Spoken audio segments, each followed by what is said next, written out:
Hello there everyone, this is Jeff Perkins with JD Cutlery throwing together another quick video on some ZT0920s that I've gotten set up for the upcoming knife show. Pardon me. These guys turned out great. Very happy with this design. This is the Les George design. Another home run. Les George did the 900 version originally with ZT, and that is another, in my opinion, ZT classic at this point. Little knife, but a tank of a little knife, and this one is easily in that same class. The design is so ergonomic in the hand. Upgraded the pocket clip to a titanium pocket clip, which is a first for zero tolerance. Did a lot of extra milling in the handles to give that those nice little lines in the handle, and overall blade shape on this thing is just killer. Definitely my favorite out of the ZT models that I've handled so far that are new for this year. Very excited to have that 0055 coming in soon, hopefully. Have a number of those on back order. Just kind of waiting to see when they're going to show up.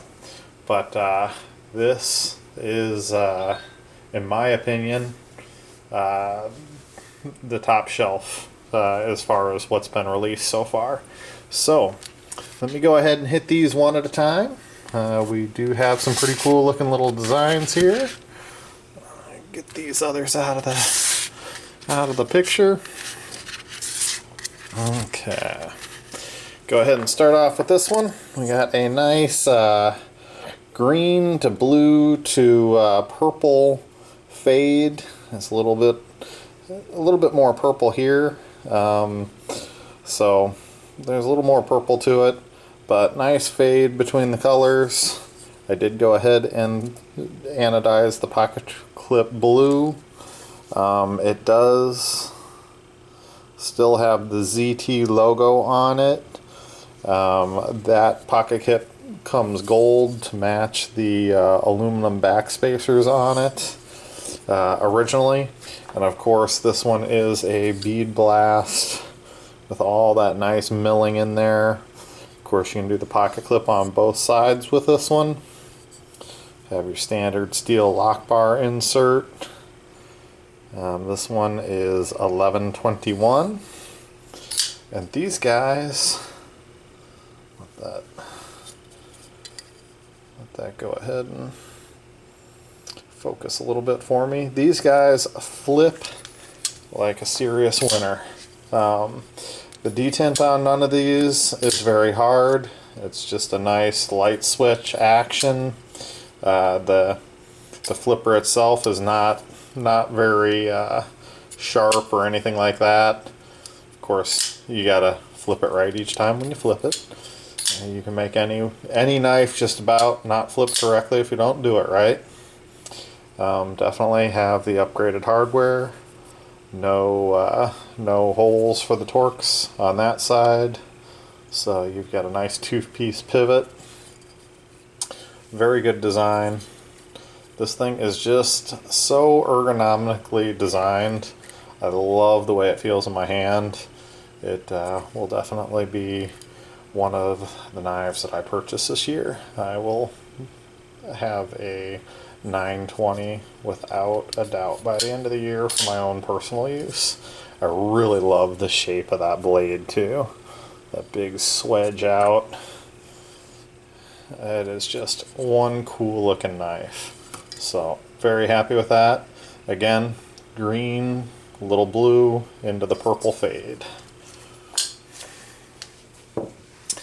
Over here I did do two solids. This is kind of a shaded yellow color. So I hit the gold yellow, and it's got a little bit of shading to it. And went ahead and hit the pocket clip with the blue. Lockup on all these is real nice and early. This one's at probably about 20%. These guys center up pretty nicely most of the time. Because they've got that different pivot, every once in a while they want to be a little bit off to the side, because you can't just tighten it from this side and pull that blade back into shape or into alignment. But this one is right on the money. Let's go ahead and bring that green purple one back. Yeah, that one's right on the money as well.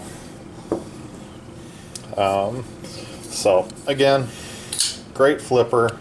I love the sound of that as it locks into place. Feels great in the hand. Got some fingerprints going. It's pretty warm out here today. So, cool looking knife. Very pleased with how this turned out. And of course, you've got to have your lanyard. I'm a big fan of lanyards. We make them right on the knife. Custom made by my daughter Elena, stepping in and making a little money as well as helping Dad out. I cranked 28 knives out this week, and honestly, making lanyards was not something that was very high on my list. So she stepped up and said, "Hey, I'll make some money, Dad," and I was more than happy to take her up on that one. So that's the yellow with the blue clip. Let's get into well, let's go one more solid and then we'll get into some crazy drizzles that I did. This bronze, people love this bronze. It is a little fingerprinty, but this knife just looks awesome in bronze. The black hardware, the bronze just looks so classy with it. So, unfortunately, because bronze is a lower voltage, it shows fingerprints a little bit more because it traps the oil from your fingers. But as you can see, it's not horrible, but it does show a little bit of Windex on a soft cloth. Spray it, wipe it off, dry it off, you're good to go. So definitely the bronze is a winner in the colors. This is the third bronze one I've done. People really seem to like this coloring. Centering again is pretty good on it. Sorry. I look at the knife, my hand twists, and it twists in front of the camera. But did the clip bronze to match it as well. So again, bronze definitely is a winner in the colors. Very happy with that one. This one was not what I was expecting, but turned out pretty dang cool. It is a nice kind of matte green with the drizzle matching the pocket clip. The pocket clip is the color that it comes. I wasn't originally shooting for a gold, but as I was playing with it, it hit, and just all of a sudden it was like, wow, that looks good together. Now the green has a little bit of a gold shadow to it. So it is a pretty classy looking knife. I really like the way this one turned out. I probably couldn't get another one to turn out quite the same way if I tried. And that's how anodizing goes. Sometimes you get things that just turn out crazy. You don't know exactly how you got there. Sometimes there's a fluke in what you're doing, but it turns out awesome. The only part that sucks about it is when you get those one-offs, you can't reproduce them. And that's one of the reasons that I try to mainly only work on knives that I have in stock. I do not like working on other people's knives because I'm a perfectionist. I want to meet what the person wants as close to perfectly as I can, and sometimes it's just not possible. Every once in a while, I'll have somebody that just wants a straight blue knife, and I'll try and try and try, and for some reason that knife doesn't want to come out straight blue. So I try to keep it along the lines of, I've got it in stock. If you like it, great. If I've got one in stock, I'll try and do one like you'd like, but it doesn't always turn out the way it turns out. So then I'm not stuck with an upset customer because it didn't turn out the way he wanted, and I've redone the knife 3 and 4 times, which I've done in the past, and still not had the result that the customer was looking for. So this one is one of those kind of cool one-offs. Like I said, I don't think I could do this color combo the way it turned out, with that gold almost shadow to it. The camera doesn't quite pick it up. The gold shadow to the green just looks really cool on this knife. This is a really, really neat looking knife. So let's see, centering, we do seem to be just a hair to this side with the blade. I mean, it's pretty minor, so definitely not anything that's going to rub side to side, nothing that's functional. I mean, you hear that sucker fly open and lock in. Feels great in the hand. There's absolutely nothing wrong with the operation of that knife, even though the blade isn't 100% in the dead center. A lot of factory knives aren't. I'll even say most factory knives aren't. This one, again, just a slight bit over to this side. I mean, not rubbing, but a slight bit of difference from side to side. But again, pow, right there. This is a high voltage blue with a crazy bronze drizzle and bronze pocket clip. Real happy with the way this one turned out. As you look at it, it does get some funky different color blues. It doesn't even show up on the camera. It almost, now back here it did get a weird little zooch of blue, kind of a splash of different blue. That just kind of is what it is. It's not coming off. It's a blue that's within in that teal realm. For some reason it took a little differently, but it was totally not worth redoing this knife for, because overall coloration on this knife is really nice. Again, this is anodizing. This is not something that is, you hit these things with electricity and you acid wash them. Any number of different things can go a little bit off of your norm and totally change how something's going to turn out. When I do these, I take these knives apart, I sonic wash them to get all the oils and everything off, make sure they're good and clean. Before I do the anodizing, they go into a acid wash to take that outer layer of oxidation off that's naturally on the titanium. Then it goes straight into my vat. If you leave it in the acid too long, if you don't get all that, the oils or anything off of it before it goes into the acid, if you pick it up and that acid drips down in a line, it'll give you a run in your color. Sometimes that's cool. Sometimes I do that on purpose. Sometimes I don't. What happened here? I'm not even sure exactly what happened there. Maybe there was a little something on there, but that color is a different color there, and it's just how it turns out sometimes. So again, part of the reason I like working on my stuff, that way is if somebody doesn't like it, they don't need to purchase it. If they do like it, don't mind that one little spot, then great. This is a fantastic looking knife too. I really like that high voltage blue with the bronze. It's a good color combo, and really this is a clean knife. So very happy with the way this one looked. Last one of the 920s for today. Went ahead and did one up with a blue purple fade with the natural drizzle, and then I removed all the anodizing and did a real quick brush finish on that titanium clip. So definitely cool looking. I like that purple blue fade. The natural drizzle has like a line of purpley blue around the edge. Looks pretty cool. Every once in a while that happens when I have a different nail polish that I use for the drizzle.